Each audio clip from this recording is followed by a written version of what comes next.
We're going to be going straight into the panel session. This panel session is very important. If you haven't taken anything from this event so far, which I don't think, you should take something out of this panel session. I'll be calling my special guest panelists right now, in no particular order. Because of time, I'm going to be running through their profile. And then I will tell you what we'll be talking about. I want them to be seated while I stand to welcome them. I met this young man just a few days ago. I was even at his office last week, and he's doing so well in the financial space. He's into Forex, he's into trade. He's the CEO of SPM Nigeria, which is a trading hub and co-work space. Okay, some of you may know him. He's an inspiration to tens of young people whom he trains so that they can get unusual returns on their investment. Ladies and gentlemen, please help me make welcome off stage, Simi Ladipo. Please, you've got to keep the clap coming. Keep the clap coming, please. All right. Okay. Now, Mr. Olabanabas, I must say this. So maybe you owe the people, the audience, an apology, which I can take to this, my friend. I have a friend who is in Nairobi, Kenya. When she saw the lineup on the e-flyer, she said, how come you have just 2 ladies on that e-flyer? I haven't responded. I want to get your response before I send it to her. But no problem. We're going to be having a lady who is going to be coming up to also serve as a guest panelist. She is a learning and curriculum strategist, passionate about creating knowledge and sharing experiences that empower and foster impact on individuals and the society at large. As an educator, she has facilitated learning sessions in teaching digital skills, digital life skills, and other skills that have to do with development for children, youth, women, and professional groups. Ladies and gentlemen, please join me. Welcome Suliat Idris. Thank you. You're welcome. Okay, I actually wanted to sit there, but no problem. I'm going to switch to this point. No problem. Just sit there. Suliat, thank you, Suliat, for coming. Okay. Our third panelist is a relationship manager and a commercial banker of repute. I once worked at the bank, so I think we share some similarities. He's a strategic business and investment consultant with a robust background in finance and agribusiness. Ladies and gentlemen, please help me make welcome Mr. Peter Oloniyo. Thank you so much, sir, for coming. You are welcome. Some of these people you see here had to fly in this morning. Some of them flew in last night. Some from Philippines, like the person you just heard from Cardiff. Some from Lagos. So a lot of sacrifice was made.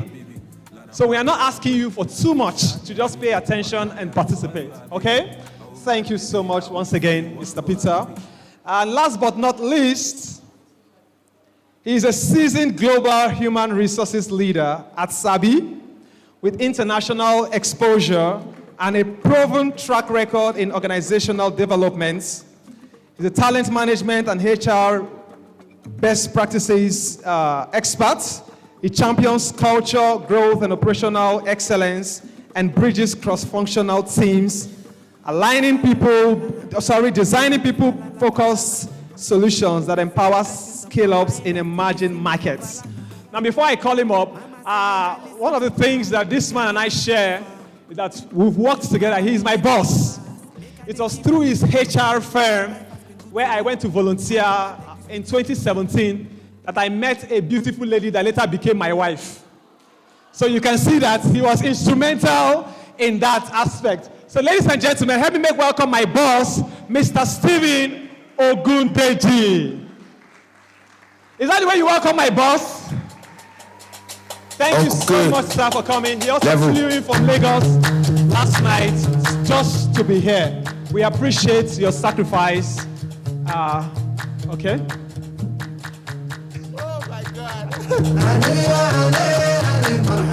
All right, thank you, media. We don't have time, so we have to rush into this segment. So once again, you're welcome. I hope our microphones are working. Please confirm that there are microphones in front of you.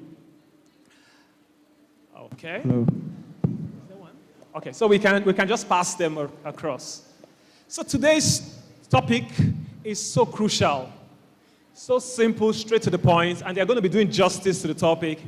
It is titled Intentional Living, Youth Enterprise, Creativity, and the Future of Work. Now, all of these things I just said, they concern everyone seated in this room. Intentional living, youth enterprise, creativity, and the future of work. I'm not going to be breaking them down because of time, but as they begin to speak, you'll find the definitions of these words or phrases, and then we'll also be drawing from their experiences and also their expertise. Okay, so to start this conversation, I'm going to be asking you all one question. So you just give me the answer in 1 minute. If you would be kind to make your answers as brief as possible, we would also appreciate, so that we can take more questions and also even take 1 or 2 questions from the audience. Is that a deal? Thank you, my distinguished panelists. So this first question goes to every one of you.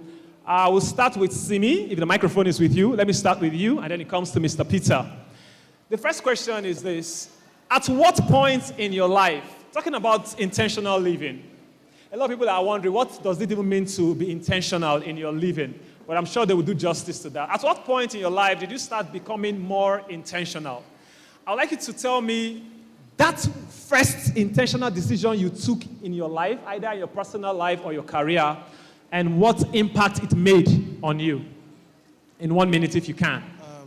Hello, everybody. Thank you, Mr. Olabanas, for this wonderful program, and thank you for the question.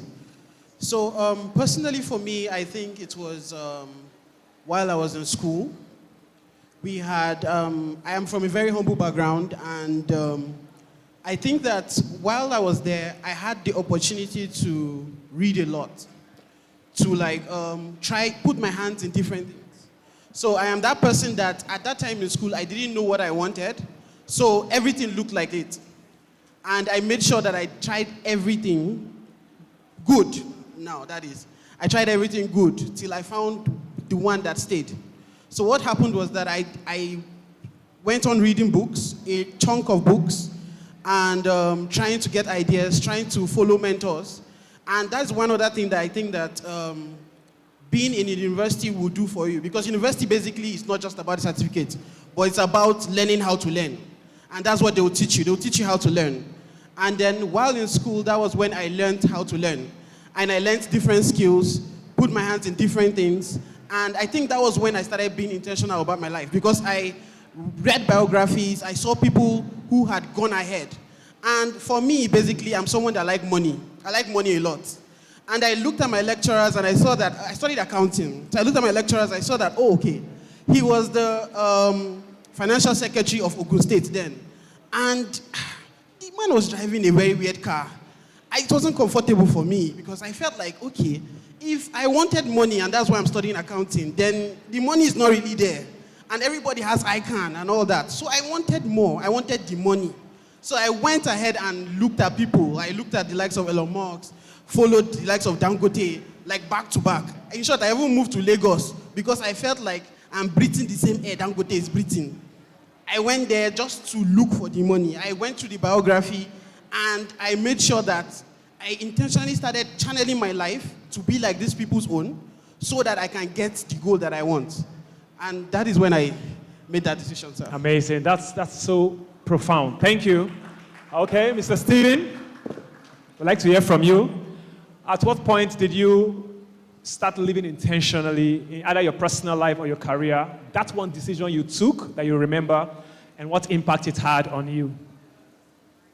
Yeah, I think for me, being intentional began during my service year.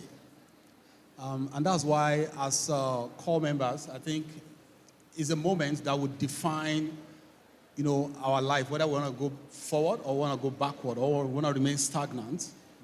That was when I started, like you said, during my service year, I read a lot of books. And one of the books that changed my life then was Be Your Own Boss. that book is still in my library. I think I sent a picture of it to my friend in Lagos recently. So in that book, I saw a line in that book that says, if you want to be a friend to Warren Buffett, if you have not met Warren Buffett before, but you want to discuss with him, then you can discuss with him through his books. So I started reading books of, big shots there that, before you know what is happening, I started noticing changes, even the way I talk, the kind of things I want to listen to, the kind of friendship I want to, go into. And that was how the whole thing began. And that also impacted in my marriage. Because before going for service, I think I was jilted by three different girls. And they said, you want to go to school, you don't have money, you understand? and that book also told me that if you want to go into any relationship, first of all, define what you want. Don't go into a relationship based on physical appearance. So I read a lot of books. And today, I will tell you that also impacted positively, in my marriage and in every area of my life. So where am I going? The whole thing started during the service. And mind you, that was when you leave your parents, you leave everybody, and you are just on your own. And the only thing you could do, or you should do at that point, is to do things that will change, that will come about a paradigm shift in your life. Things that will change your perception, the way you see things, the way you address people, your soft skills. So that's the moment. Because as soon as you finish your 1 year NYSC, alert no longer drops. You understand? So you are facing the reality of life. And the only thing that will make you stand, facing the reality of life, is you, your personality, your attitude, your character. Thank you. Amazing. Thank you. Thank you. Suliat would like to hear your own share of that. Okay, so for me, intentionality came to me in 2005. My first year working in Freedom Radio. Then I was a student of finance. But my dad said to me, wherever you go, learn everything you have the opportunity to learn, irrespective of how it connects to your vision. And that was the day my life changed. Ladies and gentlemen, I've worked as a journalist, I've worked as a banker, I've worked as a marketer, but today I'm an educator. My learning design, my teaching style, my instructional methods are all a bit of what I learned in those fields, even if they were never finance. That one piece of intentional learning in every space I got into was one thing that changed my life and make it easy for me when opportunity comes. Even if it wasn't the exact space for me, I was able to fit in because I was able to leverage on multi-dimensional ways to prove my worth when I get there. Wow, amazing. Mr. Peter, please pass him the microphone. Yeah, thank you very much. For me to respond to this question, I think I will just put it around the story. As a young boy, I always tell my parents I actually wanted to be a banker.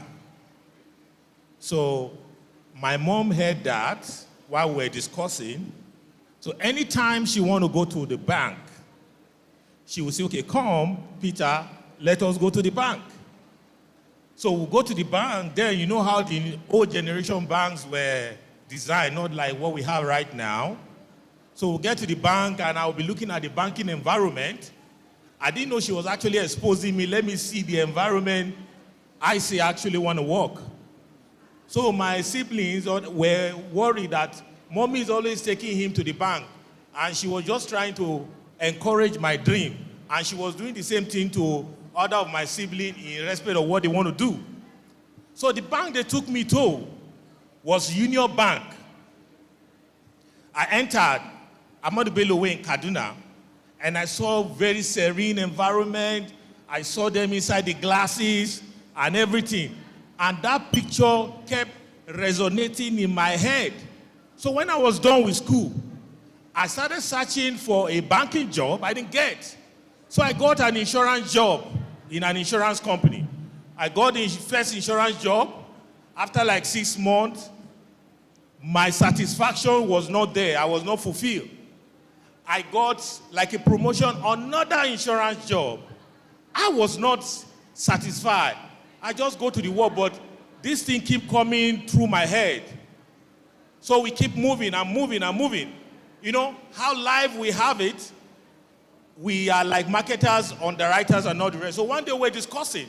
So one of the marketers now told us that Union Bank is employing anybody that is interested should send his CV. Oh my God, when I heard that,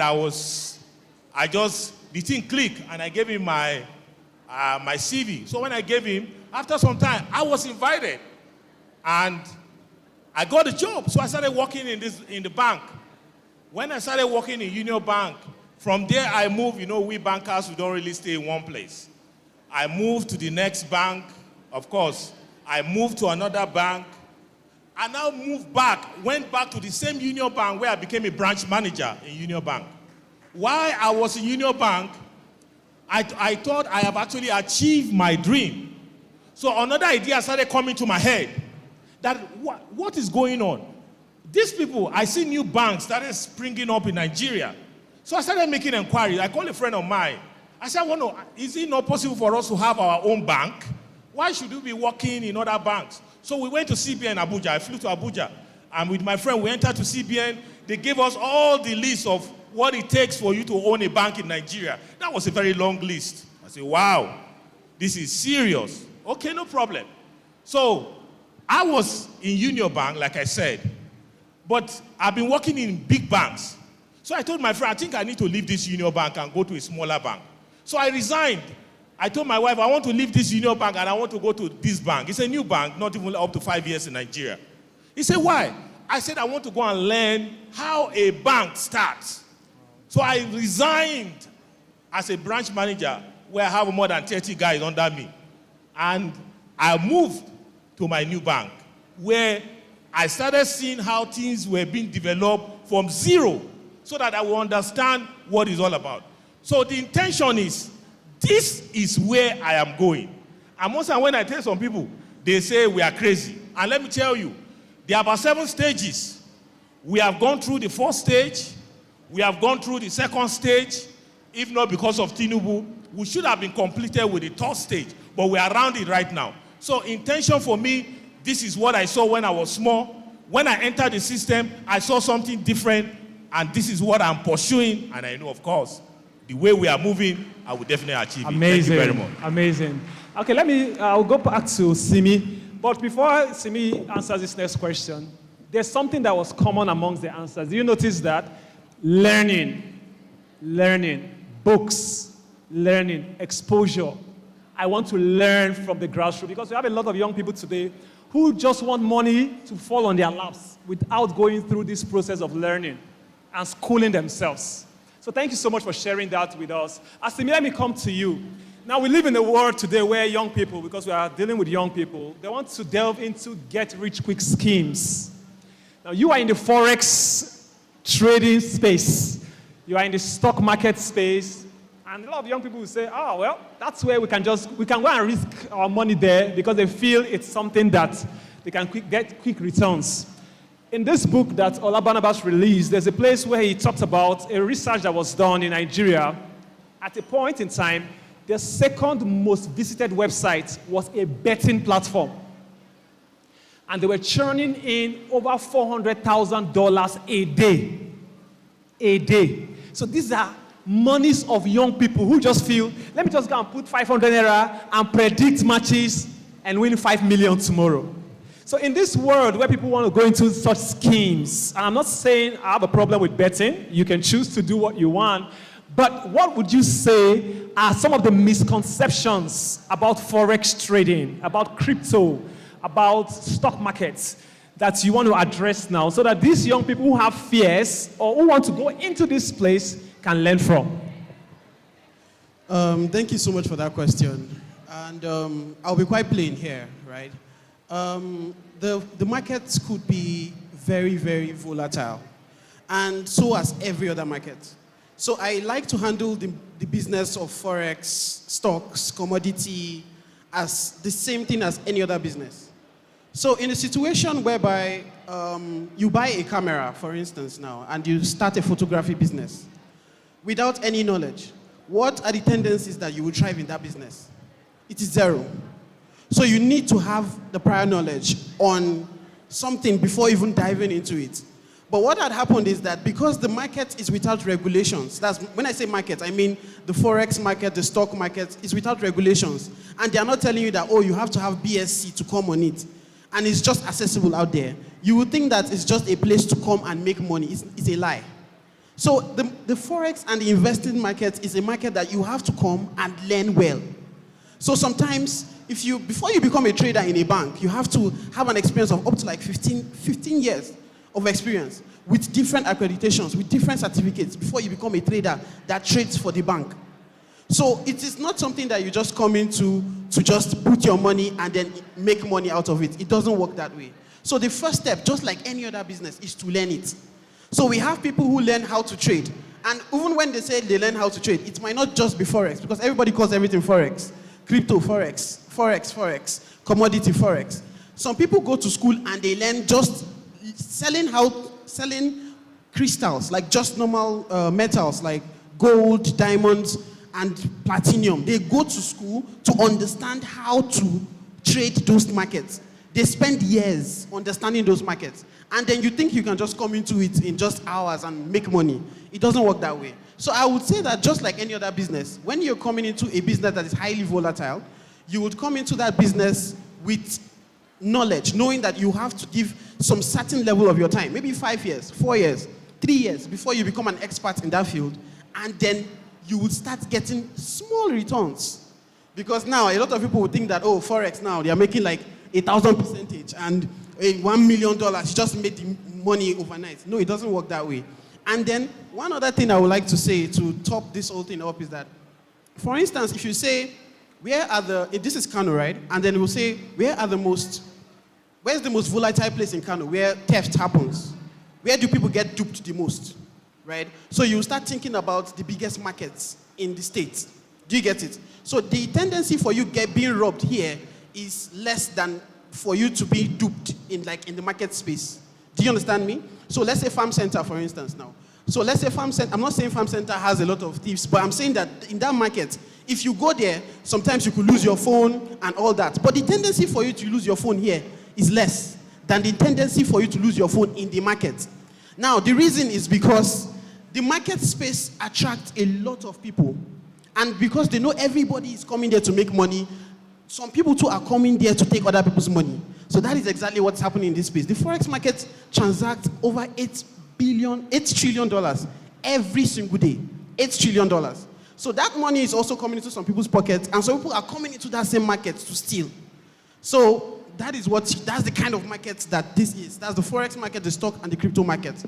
So I think that if you're going to come into this space, if you're thinking about coming to this space, you know that it's not a get-rich-quick scheme, but it's that you have to learn, and learn the right way before you start making tiny returns and then growing from it. Thank you. Amazing. Mr. Steven, you've been in the HR industry for over a decade. You've co-run your own HR firm. You work with HR in the HR department of big global organizations.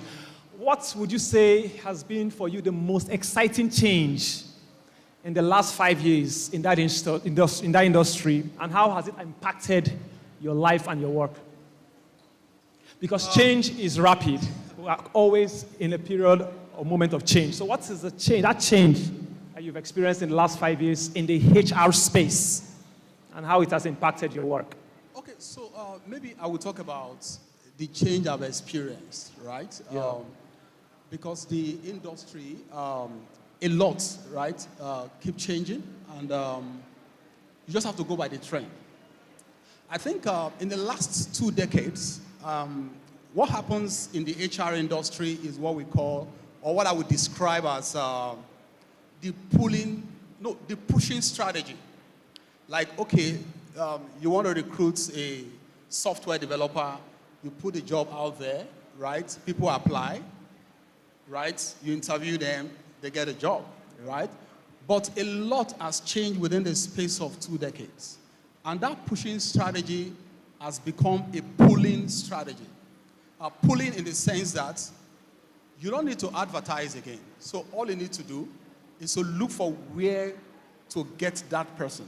And that's why referral is becoming very, very important these days. So I can't remember the last time I posted a job out that, oh, I'm looking for, when we're chasing this man seated here, we never advertised the role, right?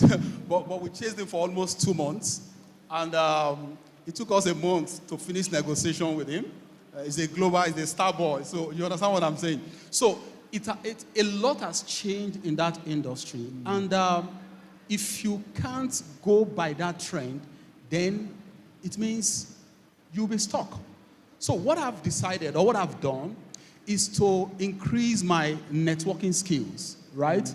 I attend a lot of events, and that's why I'm happy with this event taking place here, because you meet a lot of people, you network, you don't know where help, might be required. So I do a lot of tech, I attend a lot of tech events, I built my network skills. As a matter of fact, I'm currently recruiting for a vice president product. A lot of people have reached out to me from Flutter Waves that, oh, I want to, I've not even advertised, I've not even made noise, but they've been reaching out. You understand what I'm saying? So, and how do you network with these people? It's through, going to event programs like this. And I was relating or chatting with one of the core members. I was like, the best way to find me is either Twitter or LinkedIn. He said it's not, that he doesn't have Twitter account. I was like, you don't have LinkedIn account. I said, you don't have LinkedIn account? So, look, the world is changing. Yeah. The era of, oh, you saw adverts and you applied and you get a job, is becoming eroded. And the best way to connect is to build your network skills. Try and find out. I've been to UK, I've been to a few countries out of Nigeria, but I tell you, I have a lot of people, there are a few countries that I can't reach out to somebody. Like, oh, I need somebody in this country. I won't get. And how did that happen? Networking. So, what I've enjoyed in the industry are things that what I just listed to. There are challenges. Gone are the days when you are looking for, you want to fill in a role, and you just go and recruit and you get the person. No. Talents, quality talents, the number of quality talents has dropped. They've really, really dropped. Okay. Today, someone will graduate from the university, you don't know where Control F is. You can't type, you can't semicolon S, you can't type on the laptop. So talents, the number, there are a lot, but the quality are not there. So the best thing to do is to build a network and find a way to connect yourself to those you need to fill in whatever role. Wow. So it has affected me in so many ways. I don't know how to. Amazing. Thank you so much, Mr. Stephen. Let me come to Suliat now. A lot of young people want to go into business. They are enterprising. They have the passion. They have the drive to go into entrepreneurship. But then they ask themselves, where are the opportunities? With technological advancements, with evolution in the tech space, they feel like they are not well suited for those opportunities, maybe because they lack the skill. But what would you say? How would you help these young people who are just starting out to help them spot those opportunities out there? And then what are some of the challenges that come with these opportunities and how they can be prepared for it? I don't know if you got my question. How can they get the opportunities out there in the entrepreneurial space that can also help them compete on a global scale? What are some of the challenges in that space and how can they be prepared for those challenges? That's quite a broad question, but I'll go by it this way. The first thing is, if you want to start an enterprise, you see, starting a business 10 years ago was about what you want to offer to the market. Starting a business today is about what the market needs that you can provide. So the first step is for you to find out what is the problem that exists and what is the solution that I can provide. That's the value. You can bring in if you bring out a bottle of water here and I do not need it, I'm not going to pay for it. So the first thing is you need to identify what problem does my community have? What value can I provide as solution that they would be willing to pay for? That's one. Two, it's a mistake to think you can start business today and start earning from it today. Hell no. Most businesses that survive takes a nurturing moment of 5 to 10 years in reality. So, I know the economy is hard and livelihood is real, but sometimes it's better as you're starting your business, as you are gathering money to start the business, you are also setting a lifestyle that survives within your business. Your capital cannot be 500,000 and you are spending 100,000 every month. You are going to run down. So you need to first, you need to realize I'm building a mansion. It's like you're building a house. It's when you save that you come back to site, right? Same thing with your business. You don't eat from it. You should be able to segregate yourself from that business. Then leverage incubation hubs. You may start some business, you may not need an office for the next 2 years. What are the incubation ecosystem in your community? Are there workspaces? Is this something you could do from home? Then you come to events like this to get clients. You pitch, you look for how to do it. And also, you have to discipline yourself. If it is 30,000 naira that your business can pay you, pay yourself that and see how you manage it. Yes, one of the speakers said, sometimes what pushes us is not our problem. It is the problem of others. It is a mistake for you not to have succeeded and think you want to pay back your parents. It's a mistake because in the end, you've not built the foundation. You want to put up a mansion. You are all going to collapse. So you need to take that time. Explain to them. There was a time when I started my startup in 2019. My salary was 30,000 naira that I paid myself for the first 1 year. And I told my mom, I'm out of paid job. My job then was over 200. Then the project ended. Mom, my salary is now 30K. What I can afford every month is now 5,000.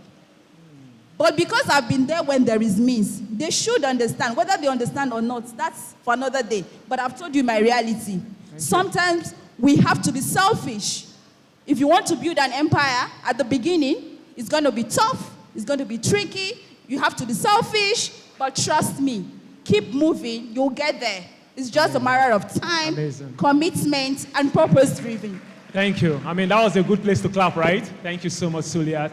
Mr. Peter, you are in the financial sector, investment. Now, these young people are asking, yes, we understand what Suliat just said. We can go to co-creation hubs and all that, but they need money. Some of them need money to start, even though we know that you don't always need money to start. But then some of them need this money to grow.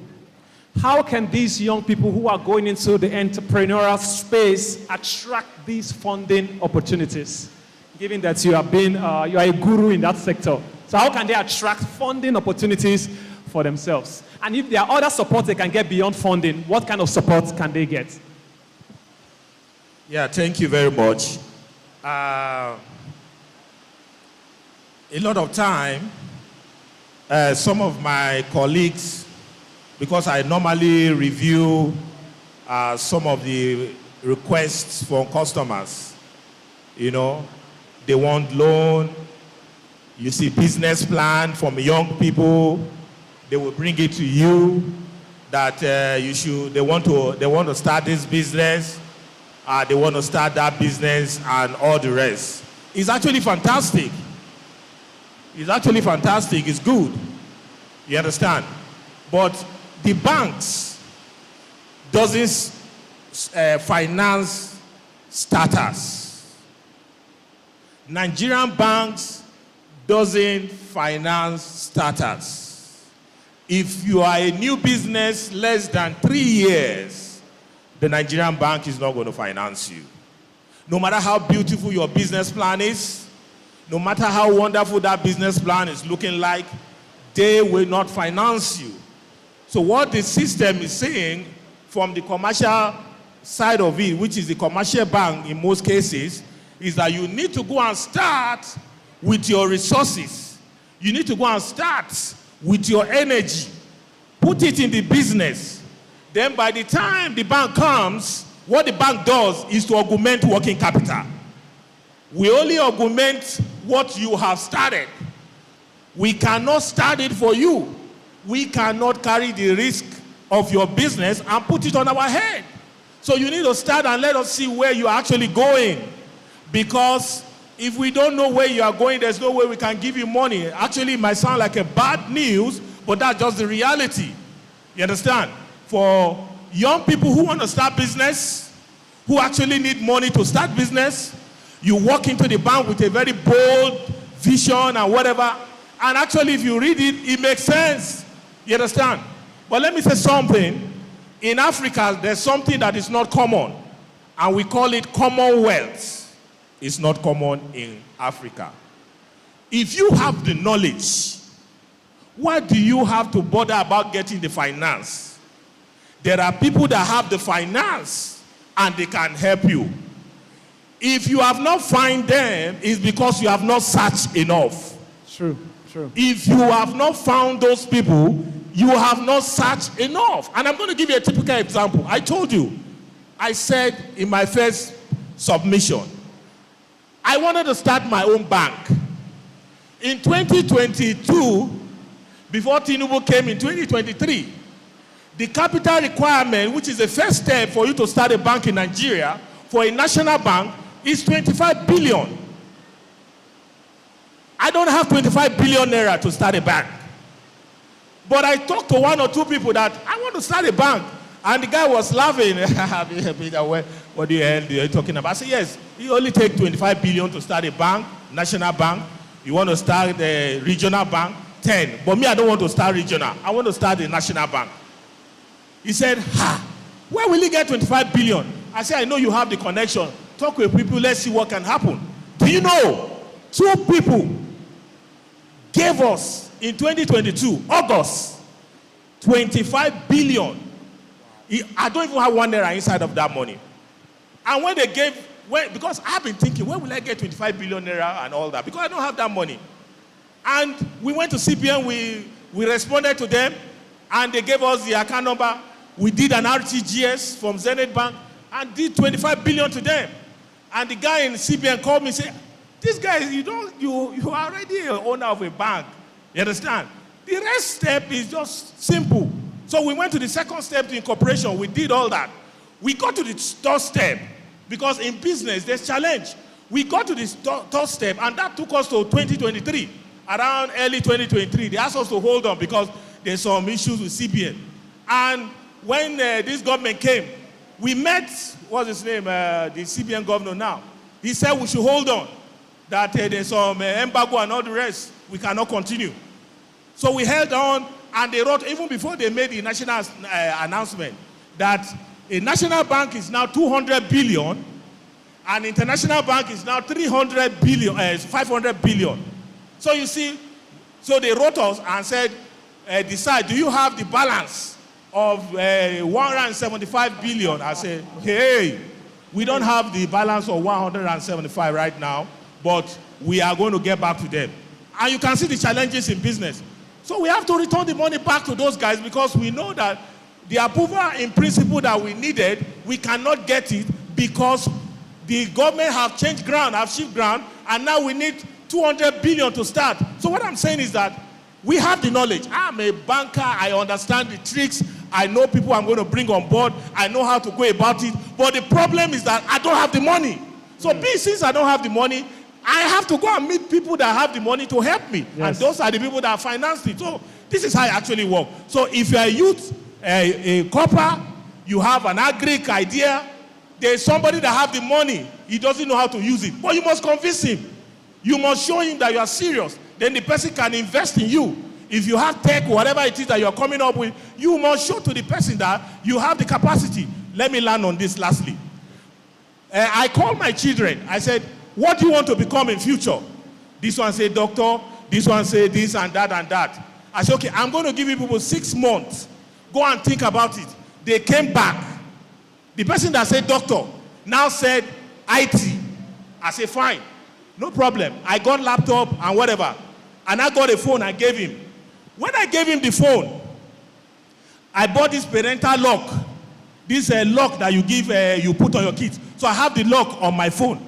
So I now put the lock on his phone. So I was locking it. So there's a period I will lock the phone because I want to be sure whether he's serious. I will lock the phone. So there was this I left. He said, he called, the mom called me. You did not open the phone today. I said, And I remember I was traveling to Abuja. I said, he has to wait for me to come back home. And if there's anything he can do to open it, no problem. But I've already passworded it. Then like 2 days after, my wife called me and said, this boy don't break this thing, as in he has unlocked it. Wow. I was very happy. I screamed on the phone. I said, what is the meaning of this? Why will he do that? This is not integrity. But I was just lying to myself. I actually want him to find the solution. So if where you are going, it is blocked.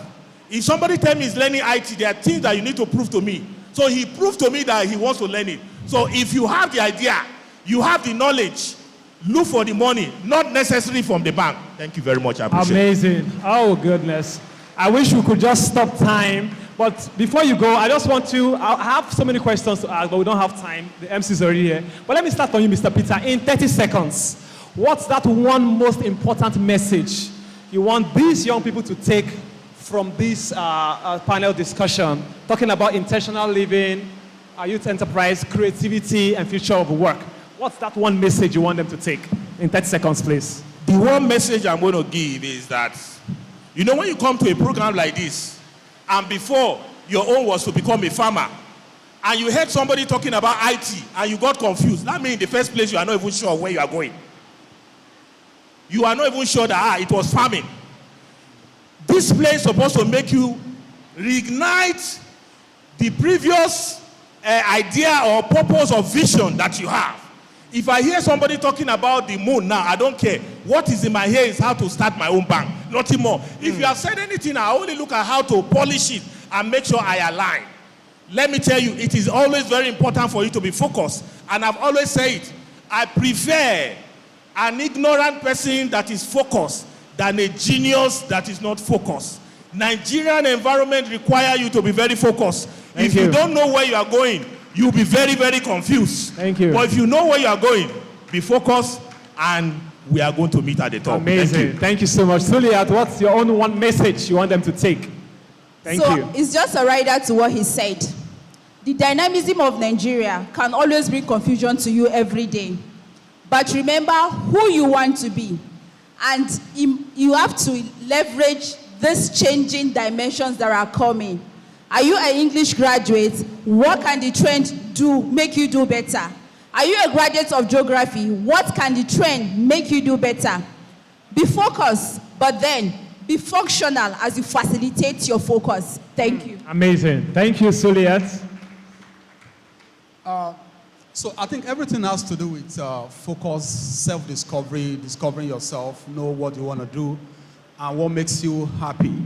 I will borrow that off from I think Mr. Peter, and I think Simi also mentioned people going into investment, and it's good to go into investment, but the first thing I want to say about that is that you don't just jump into investment that are of high risk, right? You first of all, I remember when immediately after my NYC, I bought my first car, Benz 190. I don't know when Mercedes 190. And my dad said, why are you buying cars? Why did you invest your money? And that was when the whole thing about investment dawned on me.